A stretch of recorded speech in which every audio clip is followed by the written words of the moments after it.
প্রশ্নটা আপনাকে রাখতে চাই, তাহলে আপনার মা শেখ হাসিনা, আপনারা কি কোনোদিনও ফিরবেন বাংলাদেশে? একদিন না একদিন তো ফিরবই, অবশ্যই। আওয়ামী লীগ অবশ্যই ফের ক্ষমতায় আসবে, একদিন না একদিন আমরা ফিরবো। এই উদ্ভূত পরিস্থিতিতে তিনি এখন শরণাপন্ন হয়েছেন ভারতবর্ষের। ভারত অবশ্যই বন্ধু রাষ্ট্র এবং আপনাদের পরিবারের সাথে ভারতের যে রাজনৈতিক মহলে যে শীর্ষ নেতৃত্ব, তাদের একটা অনেক দিনের ঐতিহাসিক সখ্যতা রয়েছে। কিন্তু যেটা নিয়ে সবার মনে প্রশ্ন, যে আপনার মা, যিনি একজন একজন প্রাক্তন প্রধানমন্ত্রী, এবং তার বিরুদ্ধে এখন অভিযোগ উঠছে এবং বলা হচ্ছে যে তাকে বাংলাদেশে ফিরিয়ে আনা হোক। তিনি তার বিরুদ্ধে অনেক অভিযোগ এই মুহূর্তে আনা হচ্ছে। তিনি কেন ছাত্রদের বিরুদ্ধে গুলি চালিয়েছেন, কেন এত ছাত্রর মৃত্যু হয়েছে, তাই she should face the trial. তাকে বাংলাদেশে ফিরিয়ে এনে তার বিচার করা উচিত, এটা বলা হচ্ছে বারবার। এবং ভারত সরকারের কাছে আবেদন করা হচ্ছে যেন তাকে হ্যান্ড ওভার করে দেওয়া হয় বাংলাদেশের নতুন সরকারের কাছে। এরকম প্রচার তো সবসময় চলে। দেখেন, যখন গতবার আমাদের কু হয়, আমার মাকে গ্রেফতার করে ওনাকে ওনার ট্রায়াল কিন্তু করা হয়। এমন না যে এটা হয়নি, এটা কিন্তু অলরেডি হয়েছে। তবে ওনার বিচার করে দেখা গেছে ট্রায়ালে কিছুই নাই, ওনার বিরুদ্ধে সব খালাস। ওনার জীবনহানির শঙ্কা আপনি করেন? কারণ ওনার উপর তো গ্রেনেড হামলাও হয়েছে এর আগে। হ্যাঁ, ওইটাই হচ্ছে আমাদের একমাত্র ভয়, তবে আবারও তো বললাম যে আমাদের দল হচ্ছে দেশের সব থেকে বড় দল, আমাদের কিন্তু বল আছে। আমরা যদি এখন, আমাদের দল কিন্তু শেখ হাসিনাকে নিরাপদ রাখতে পারে, তবে সেটা করতে হলে আমাদের শক্ত পজিশন নিতে হবে। আমরা কিন্তু আমাদের নিরাপত্তা নিশ্চিত করতে পারি, তবে সেটা করতে হলে আমাদের লড়াই করতে হতে পারে। আমি সেই লড়াই চাই না। আমি কিন্তু এইটা একটু সবাইকে একটু জানাতে চাই, বিশ্বকে জানাতে চাই যে আপনারা যদি মনে করেন যে আওয়ামী লীগ মরে গেছে, আওয়ামী লীগ মরে নাই। আপনারা যদি মনে করেন যে আওয়ামী লীগের কোনো সাপোর্ট নাই, সেটা কিন্তু ঠিক না। আপনি আওয়ামী লীগের কর্মীদেরকে কি বার্তা দেবেন? যারা দেখছেন এই মুহূর্তে, অনেক মানুষ দেখছেন, বার্তাটা কি দেবেন তাদেরকে? কারণ তারা তো মার খাচ্ছেন এই মুহূর্তে বাংলাদেশে। আমরা তাদেরকে ঠেকিয়ে রেখেছি যে তোমাদের উল্টা মারামারি করার দরকার নেই। আস্তে আস্তে দেখবে, সময়তে আপনারা দেখবেন কি হবে। তারা তো প্রাণহানি পর্যন্ত হচ্ছে, তাদেরকে তো বাঁচাবার কেউ নেই, তাদের প্রাণহানি হচ্ছে। শীর্ষ নেতৃত্ব তো বাংলাদেশে নেই, আপনি আছেন আমেরিকাতে, আপনার মা রয়েছেন ভারতবর্ষে। না, আপনি যদি এখন দেখেন, আজকের থেকে কিন্তু তাদের উপর হামলা অনেকটা কমে গেছে, কারণ আমাদের নেতাকর্মীরা এখন নিজেদের নেতাদের পাহারা দিচ্ছে। তারা নিজেদেরকে সংগঠিত করতে পারছেন। হ্যাঁ, সংগঠিত হচ্ছে। শেখ হাসিনা এরপর কোথায় যাবেন? তার অভিমুখটা কোথায়? আমরা তো শুনছি লন্ডন আপনাদেরকে অ্যাসাইলাম দিতে রাজি নয়, আমেরিকা ভিসা ক্যান্সেল করে দিয়েছে বলে এমন একটা খবর পাওয়া যাচ্ছে। আমরা ঠিক জানি না উনি কি ফিনল্যান্ডে যাবেন, উনি কি স্ক্যান্ডিনেভিয়ান দেশগুলিতে যাবেন, উনি যাবেন কোথায়? এই বিষয়ে আপনার যতগুলো খবর ছড়ছে, এগুলো সম্পূর্ণ গুজব। তিনি এখন পর্যন্ত কোথাও অ্যাপ্লাই করেন নাই। ইউকেতে অ্যাপ্লাই করেন নাই, আমেরিকায় তো অ্যাপ্লাই করেন নাই, ফিনল্যান্ডে অ্যাপ্লাই করেন নাই, তিনি কোথাও অ্যাপ্লাই করেন নাই অ্যাসাইলামের জন্য। ওনার এই পর্যন্ত কোনো পরিকল্পনা নাই কোথাও যাওয়ার। ওনার উদ্দেশ্য হচ্ছে অতি শীঘ্রই বাংলাদেশে ফিরে যাওয়া, রাজনীতি করার জন্য বা রিটায়ার করার জন্য, বা তিনি চান বাংলাদেশে ফিরে যেতে। তিনি কি রাজনীতিতে থাকবেন বা রাজনীতিতে প্রত্যাবর্তন করবেন, না রাজনীতি থেকে সরে যাবেন?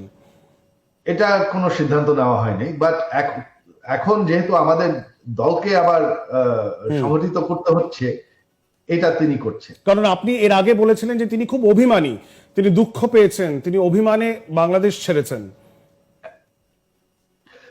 হ্যাঁ, সেটা আমরা সবাই অভিমান করেছিলাম। তবে পরের দিন যখন দেখি যে আমাদের নেতাকর্মীদেরকে হত্যা করা হচ্ছে, তখন আমরা বললাম যে আমাদের নেতাকর্মীদেরকে ছেড়ে দেওয়া যাবে না, তাদেরকে অর্গানাইজ করতে হবে, তাদেরকে নিরাপদ রাখতে হবে, আর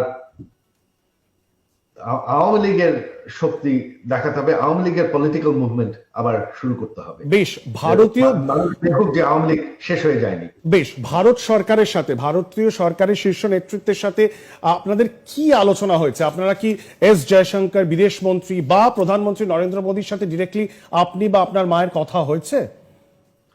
আমি কারোর সাথে কথা বলি নাই, কি আলোচনা হয়েছে আমি জানি না।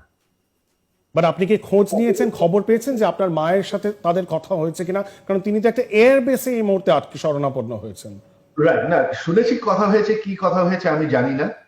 তবে আমি প্রথমেই প্রধানমন্ত্রী মোদীকে আমার কৃতজ্ঞতা জানাতে চাই, আন্তরিক কৃতজ্ঞতা। আমার মার জান বাঁচিয়ে দিয়েছেন। হুম তবে ভারতীয় সরকারকে আমি একটি কথা বলবো যে ভারতের ইস্টার্ন সাইডে সিকিউরিটি এবং মাইনরিটিসদেরকে নিরাপদ রাখতে শুধুমাত্র একটি সরকার সক্ষম হয়েছে, সেটা হচ্ছে আওয়ামী লীগ। হুম আর একমাত্র আওয়ামী লীগই পারবে এটা। আওয়ামী লীগ একমাত্র গ্যারান্টিড, আপনারা যদি চান যে বর্ডার সিকিউর থাকবে আর হিন্দুরা, বাংলাদেশের হিন্দুরা সিকিউর থাকবে, একমাত্র গ্যারান্টি আছে যদি আওয়ামী লীগ ক্ষমতায় থাকে। আর সেটার জন্য কিছু প্রয়োজন নাই, সেটার জন্য শুধুমাত্র প্রয়োজন যে একটা নির্বাচন, এবং একটা ফ্রি অ্যান্ড ফেয়ার নির্বাচন, যেখানে আওয়ামী লীগের উপর আর হামলা না করা হয়। যে দেশ ফ্রি অ্যান্ড ফেয়ার ইলেকশন হয়, আমি কনফিডেন্ট যে আওয়ামী লীগ এখন আবার। বেশ, আপনার দেশ আমাদের পার্শ্ববর্তী দেশ, সেই দেশের তৈরির মুহূর্তে ভারত পাশে ছিল।